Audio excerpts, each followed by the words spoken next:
31শে মে আমরা বাড়ির থেকে বাইরে গেছিলাম, আর এই আজকে 5 তারিখ ফিরলাম সকালবেলা 11টা নাগাদ।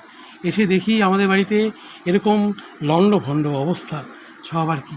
হ্যাঁ, সব যারা চুরি করেছে তারা সব আলমারি এইভাবে ভেঙেছে, আলমারি ভেঙে হ্যাঁ এইভাবে সব জিনিস সব তলব করেছে।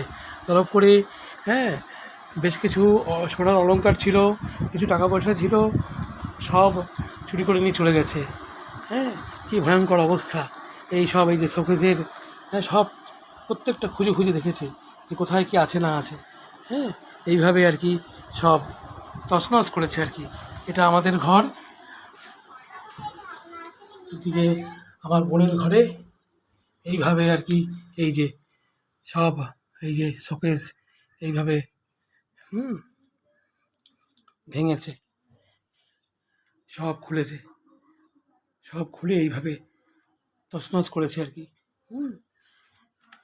তারপরে এইখানে এইখানে যে দরজা ভাঙা, তালা ভাঙা, এই যে এইখানে একটা দরজা আছে সেটাও খোলা ভাঙা। হ্যাঁ, কী ভয়ঙ্কর অবস্থা হয়ে গেছে।